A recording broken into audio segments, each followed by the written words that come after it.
10,000 ഉണ്ട്. സമയമായി, ഞാൻ പോട്ടെ. വാ കേറ്.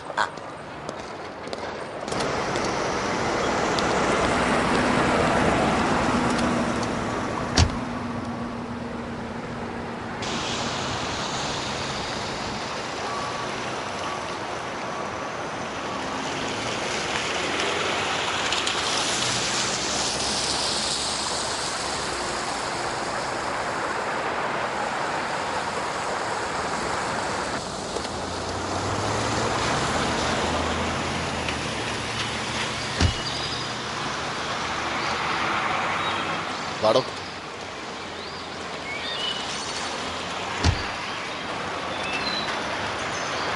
എടാ ഇട്ടിച്ച, മാത്തുക്കുട്ടി ഒരു ചെറിയ കളി കളിക്കാൻ പോവാ. ഞാൻ പറയുന്ന പോലെ നീ കരു നീക്കണം. മനസ്സിലായില്ല. മനസ്സിലാക്കി തരാം. എടാ, ഇവിടുന്ന് 3 പേര് നാട്ടിൽ പോയിട്ട് വരുമ്പോ ചെലവ് എത്ര ആവും അറിയോ നിനക്ക്? ജീവിച്ചിരിക്കുന്നവരെ കാണാനാണെങ്കിൽ അത് മനസ്സിലാക്കാം. ചത്തവരെ ചെന്ന് കണ്ടാലും കണ്ടില്ലെങ്കിലും ഫലം ഒന്നല്ലേ. പിന്നെ ശവപ്പെട്ടി ചുമന്ന് പള്ളിയിൽ കൊണ്ടുപോകാൻ ഞങ്ങൾ വേണമെന്നൊന്നുമില്ല. ഇല്ലേലും ചടങ്ങ് നടക്കും. അയ്യോ, മാത്തുക്കുട്ടിച്ച അതല്പ കടന്ന പണിയാ. പാവം സാറാമ്മ ചേട്ടത്തി, അവരുടെ അമ്മ ഒരു നോക്ക് കാണിക്കേണ്ട ഉത്തരവാദിത്വം അച്ചായനില്ലയോ? നീ എന്നെ ഉപദേശിക്കൊന്നും വേണ്ട. ഞാൻ പറയുന്ന പോലെ കേൾക്കാമെങ്കിൽ മാത്രം എന്റെ കൂടെ നിന്നാ മതി. ഇല്ലെങ്കിൽ വീട് വാങ്ങിക്കാൻ വാങ്ങിച്ച കാശ് ഉൾപ്പെടെ തിരിച്ചു തന്നിട്ട് നിനക്ക് പോവാം. കാശൊക്കെ തിരിച്ചു തരാം, പക്ഷെ ഞാൻ അച്ചായന്റെ കൂടെ തന്നെ കാണും. ഇനി പറ, ഞാൻ എന്താ ചെയ്യേണ്ടത്? പറയാം.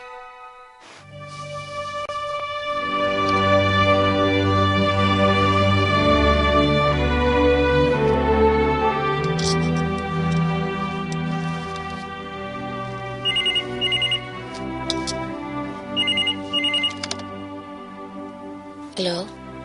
ഹലോ, ട്രാവൽ ഏജൻസിന്നാ. ബാലുവാ. അച്ചായനില്ലേ?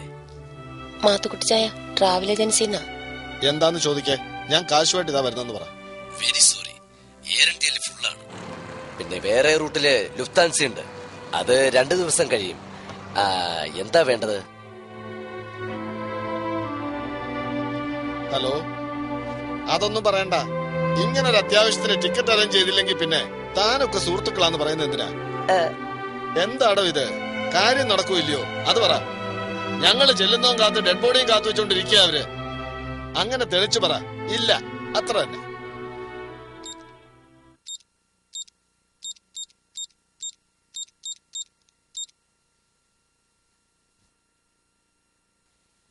ഹലോ, മാത്തുക്കുട്ടിയാ. അമേരിക്കന്നാ. ഒരാഴ്ച കഴിഞ്ഞ ടിക്കറ്റ് കിട്ടു. ഭയങ്കര ബുദ്ധിമുട്ടാ. പീക്ക് സീസൺ അല്ലയോ. ഞങ്ങൾ അവിടെ ഉണ്ടെന്നങ്ങ് കരുതിയാ മതി. ചടങ്ങൊന്നും മുടക്കണ്ട.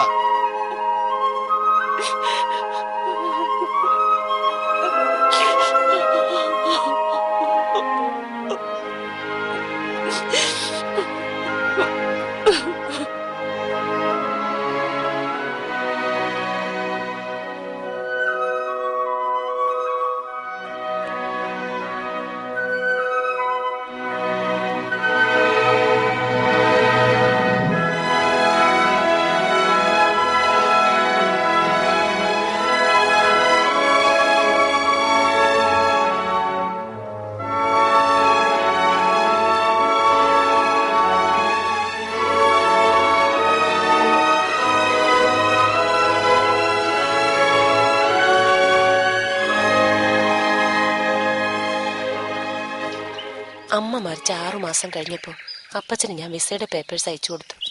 പക്ഷെ എന്തുകൊണ്ടും അപ്പച്ചൻ ഇങ്ങോട്ട് വരാൻ കൂട്ടാക്കിയില്ല. പെട്ടെന്നൊരു ദിവസം അപ്പച്ചൻ ഇങ്ങോട്ട് വരുന്നെന്ന് വിവരം അറിയിച്ചു. ഞാൻ കൊച്ചുകുട്ടിയെപ്പോലെ തുള്ളിച്ചാടി. അപ്പച്ചന് കിടക്കാനുള്ള മുറിയും മറ്റു സൗകര്യങ്ങളും ഒക്കെ ഒരുക്കി കാത്തിരുന്നു.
യാത്രയൊക്കെ സുഖമായിരുന്നു?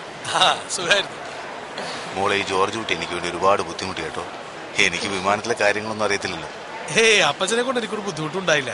പിന്നെ എയർ ഹോസ്റ്റസ് പറയണ അങ്ങോട്ട് മനസ്സിലാവണില്ല. അതിന് ഞാനൊന്ന് സഹായിച്ചെന്ന് മാത്രം. അല്ല, മാത്തുക്കുട്ടി മോനും എവിടെ? ആ അതെ അപ്പച്ച, മോന് പരീക്ഷയായിരുന്നു.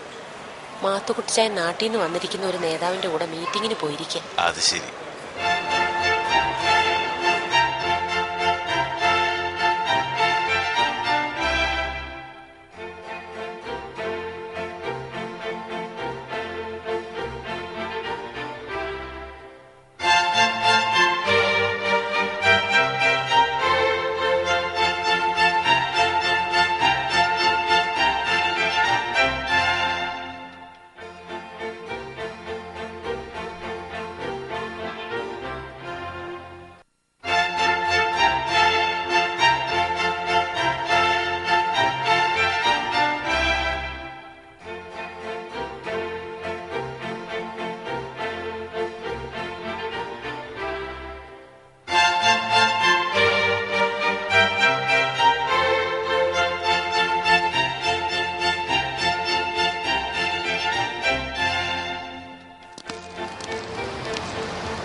വിപ്ലവം പറഞ്ഞു പറഞ്ഞ് നേതാവ് ഇങ്ങോട്ട് വന്നത് കാശ് പിരിക്കാനല്ലേ? അത് അമേരിക്കൻ മലയാളിയുടെ കാശ്. സകല നേതാക്കന്മാര് വരുമ്പോഴും അമേരിക്കൻ മലയാളിക്ക് നാട്ടില് പാലൊഴുക്കും തേരൊഴുക്കും ഇതൊക്കെ പറയും. പക്ഷെ അത്യാവശ്യത്തിലൂടെ നാട്ടിലോട്ട് ചെല്ലുമ്പോ കസ്റ്റംസിൽ തൊട്ട് തുടങ്ങും പിഴിച്ചില്. ആവശ്യത്തിന് കൈക്കൂലി കൊടുത്തില്ലെങ്കിൽ അടിവസ്ത്രം വരെ അടിച്ചു കാണിക്കണം.